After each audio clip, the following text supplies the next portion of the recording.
அனைவருக்கும் வணக்கம். எல்லாம் எப்படி இருக்கீங்க? நல்லா இருக்கீங்களா? ரொம்ப நாள் ஆச்சு என் தலைவனை பற்றி பேசி. ஸோ இன்றைக்கி ஒரு சின்ன வாய்ஸ் ஓவர் என் தலைவனை பற்றி கொடுத்துடலாமா? ஏன்னா தலைவனோடனே எந்த அரசியல் கட்சியோ அப்போல்லாம் நினச்சிடாதீங்க, சரிங்களா? நான் முழுக்க முழுக்க பேச போகிறது என் தலைவன் ராவணனை பற்றி. இம்மக்களால் 10 தலை அரக்கன் என்று கொண்டாடப்படும் என் தலைவன் ராவணனை பற்றி கதைப்போமா? இந்த உலகத்தில் பல பல மன்னர்கள் வாழ்ந்திருக்கலாம், சென்று இருக்கலாம். ஆனால் அவர்கள் அனைவராலும் முடியாத ஒரு காரியம், நல்லாட்சி புரிந்த மன்னர்களாலேயே முடியாத காரியம்தான் ஒரு பட்டம். அப்பட்டம் ஈஸ்வர பட்டம். அந்த பட்டத்தை வென்ற ஒரே ஒரு வேந்தன், என் கதையின் நாயகன், இலங்கை வேந்தன் ராவணேஸ்வரன் ஆவான். என் கதையின் நாயகன் ராவணன் அந்த ஈஸ்வர பட்டத்தை வென்ற வந்தான். அந்த பட்டத்தை வெல்வதெல்லாம் சுலபமான காரியம் அல்ல. அப்பட்டத்தை வெல்வதற்காக சிவன் மீது அதீத நம்பிக்கையும் பக்தியும் வைத்திருக்க வேண்டும்.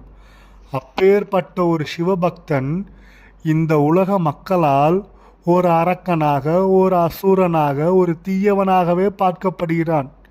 சீதையை தொட்டான், ராவணன் கெட்டான் என்று இவ்வுலக மக்கள் பேசிக்கொண்டிருக்கிறார்கள். அம்மக்களுக்கு நான் கேட்கும் ஒரே ஒரு கேள்வி என்னவென்றால், சீதையை தொட்டான், ராவணன் கெட்டான், அதெல்லாம் ஒரு புறம் இருக்கட்டும். மறுபுறம் வாருங்கள். ஒரு பெண்ணின் அனுமதியின்றி அப்பெண்ணை தொட்டால் ராவணனின் தலை சிதறும். இதுவும் புராணத்தில் வரும் ஒரு கூற்றுதான். அந்த கூற்றின்படி ஏன் ராவணனின் தலை சிதறவில்லை? சீதையை அவன் கையால் கூட தொடவில்லை. அதுதான் உண்மை. மாய பின்பம் போட்டே கவர்ந்து வந்தவன். ஒரு பெண்ணை தவறுதலாக தொடாதவன் தான் ராவணன். ஆனால் அப்பெண் தன் கற்பை நிரூபிக்க தீக்குளித்தாள். ராவணனின் காதல் எப்பொழுதுமே புனிதமானது. அதை நிரூபிக்க ராவணன் உயிரோடில்லை. அவன் காதலை நிரூபித்தால் பாவம் அப்பாவி சீதை. அப்பேற்பட்ட பட்டங்களை வென்ற ஒரு வேந்தன் எதற்காக பிறரின் மனைவியை கவர்ந்து வந்தான், பிறரின் மனைவியை காதலித்தான் என்று உங்களுக்கு ஒரு கேள்வி ஏற்படலாம். ஆம், அவன் கவர்ந்தது வந்தது பிறரின் மனைவியைத்தான். அது பிறரின் மனைவி என்று தெரிந்த பின்பு அவன் நிழலும் சரி, அவன் நினைவும் சரி, சீதையை நெருங்கவே இல்லை. கண்ணும் கருத்துமாக ஒரு கட்டுப்பாட்டோடு காவல் வைத்திருந்தான் சீதையை.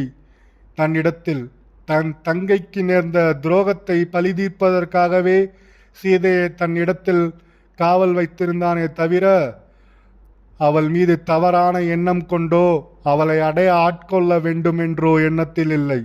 தன் தங்கைக்கு நீதி வேண்டும் என்ற ஒரே காரணத்திற்காகவே ராவணன் சீதையை அயோத்தியாவனத்தில் வைத்திருந்தானே தவிர, தன் அரசியாக்க வேண்டும் என்ற எண்ணம் ராவணனுக்கும் இல்லை.